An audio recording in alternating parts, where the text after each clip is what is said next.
Good evening, CBU colleagues and professor. My name is Michelle Streeter, and I'm in my final year here at CBU pursuing my bachelor's in business administration. Today, I wanted to take a moment of your time and just discuss a wonderful book that we read during this course, and it is called Presenting to Win, and it is by Jerry Weissman. This book has been a wonderful read this semester, and I really have enjoyed getting to know more about the author and the book and really how to present a story or a presentation or any type of communication in a way that the audience can follow and continue to move on through the process. There's a few points in the book that I wanted to highlight today, and if you have not had a chance to read, which I'm sure all of you have, but if anyone else views this, as this will be public on my YouTube channel or page, if you get a chance to read this book, I highly recommend it. It is a wonderful, wonderful read.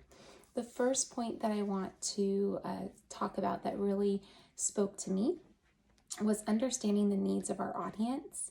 And the author here in the book, he says, you can create an effective presentation only if you know your audience, what they're interested in, what they care about, the problems they face, the biases they hold, the dreams they cherish.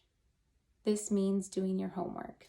And that's so true. So often we get so focused on what we have to say, especially in a corporate atmosphere. It's all about presenting the data or bringing forth an idea or a proposal and wanting to just share our point and share that information, that we forget to really think about who our audience is, what their biases may be, what their interests may be, and that plays a role in how they're going to view your presentation. And so that just really spoke to me. A verse also came to mind when I was reading that. And what it was it was talking about in Presenting to Win, how it's going to take homework, getting to know our audience.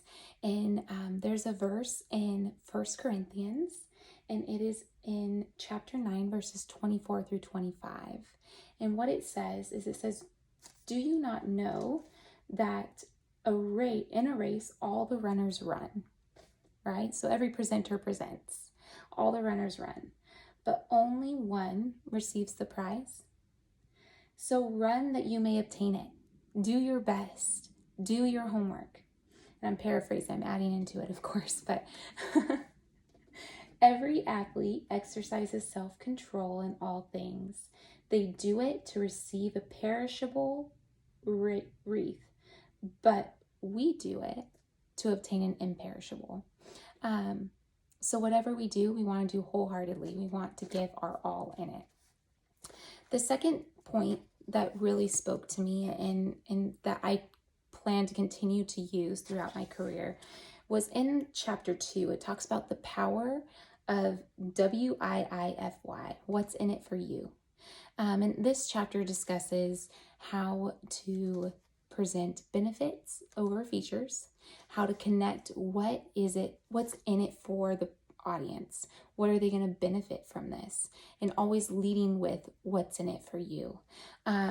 It's very important that we do that we're an advocate for our audience, that we are always looking for what's best for our audience and what's really going to benefit them, and then helping them see that. So we start with what's in it for you, and then we take them on a journey to help them understand those benefits and why it would benefit them, and then eventually get to that conclusion, that point B. So we want to take them from A to B in the presentation, and you do that by really focusing on those benefits as we're presenting data, as we're throwing out ideas, as we're brainstorming collectively as a group, always having what's in it for you as the main focus, so that our audience can connect with what we're saying. And that reminded me of a verse that is found in 1 Peter 4:10, and it really talks about our gifts, that each one of us has a gift. And I'm going to read it. It says, as each has received a gift, use it to serve one another as good stewards of God's varied grace. So every presentation is a gift, and the way that we present is a gift. Let's not shy away from that. We want to use our gifts to further the kingdom, or to show light that we are excellent in what we do. And so that brings me to my last point. My last point is something that I have not been good at doing in my presentations. For my current employer, I do perform the task of training teams and training staff members, and I get to work very closely with them. But what I don't do in each session is I don't tailor it to that group. So I may see 5 to 6 groups a day when I'm going through trainings. And when I do that, it's the same training every single time.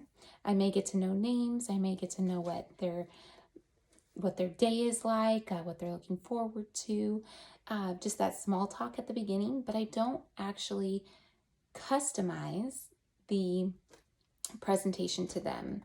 And so there's a chapter in the book called Customizing Your Presentation, and it has a section on here that says on the day of the presentation, and it talks about how you can customize your opening graphic or search for ways to make your presentation contemporary.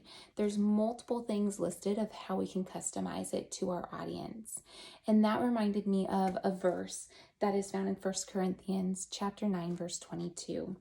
And it says, to the weak I became weak, that I might win the weak. I have become all things to all people, that by all means they might be saved. So I want to encourage you in every presentation, be all things to your audience. And I will work hard to continue to implement all of the skills that I have learned while reading Presenting to Win by Jerry Weissman. Thank you for your time, and I hope you enjoy the rest of your evening.